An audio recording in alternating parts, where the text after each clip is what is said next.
Pour 80% des candidats que j'accompagne, la question du salaire est une source de stress ou d'inconfort à l'entretien. Or, si elle est bien préparée, elle devient simplement une discussion factuelle et ça se passe très bien. Bonjour, moi c'est Nicolas, recruteur senior chez Ignition Programme. Dans cette vidéo, je vais vous aider à correctement négocier votre salaire. Désolé de ne pas devenir riche. Conseil numéro 1, préparer sa négociation avant le début du process. En effet, la question du salaire ne doit pas être laissée de côté. C'est quelque chose à préparer avant les premiers échanges avec l'entreprise. Voici quelques points à ne pas oublier.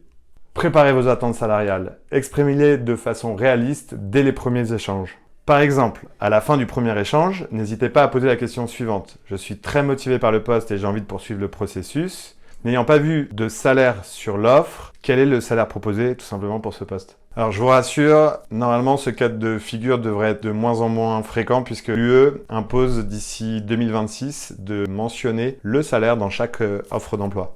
Autre point à avoir en tête, restez honnête dès le début.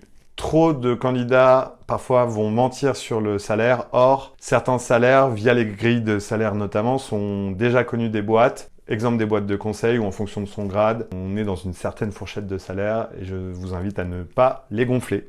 Conseil numéro 2, désacraliser la question du salaire. Il est important de comprendre que parler de salaire est une question tout à fait légitime comme la question des missions ou des bureaux. Posez la question naturellement. C'est très important d'être détendu dans l'attitude au moment de l'évoquer. Osez poser la question en tout cas si elle ne vous est pas posée. C'est trop dommage de se rendre compte en fin de process qu'il y a un désalignement fort sur le salaire et de ne pas l'avoir évoqué avant.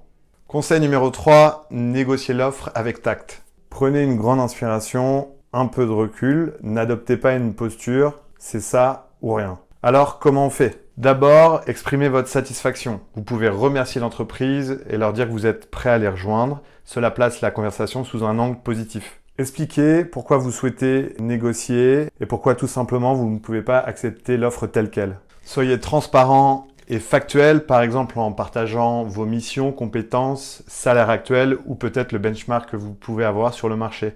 Cherchez à comprendre les contraintes de l'entreprise. Posez des questions pour comprendre pourquoi l'entreprise vous propose ce salaire. Il peut y avoir des questions de grille salariale ou d'équité avec d'autres collègues, par exemple. Cela vous permettra de mieux comprendre le contexte et donc d'adapter votre négociation, tout en évitant une éventuelle frustration avant même de démarrer le poste. Dernier conseil, explorez d'autres angles de négociation. Si une augmentation salariale directe n'est pas possible, vous pouvez explorer d'autres options. Quelques exemples. 1. Les perspectives d'évolution. Il est tout à fait intéressant d'évoquer le sujet sur 6 mois, à 1 an, comment je peux évoluer sur le poste et bien sûr au niveau salarial. Pensez à explorer d'autres éléments du package, ça peut être les BSPCE, les bonus type variable ou intéressement, la politique de télétravail, les congés supplémentaires ou également les régimes type 4/5e ou autres. Bonus, j'encourage toujours mes candidats, mes candidates à négocier de vive voix. Pourquoi ? Ça va permettre un échange plus fluide, de tester votre manager et le fit avec lui sur cette discussion et d'éviter tout malentendu à l'écrit. En conclusion, négocier son salaire ne doit pas être une confrontation mais une discussion constructive pour trouver un compromis pour toutes les parties prenantes. Soyez donc confiants et excellente négociation.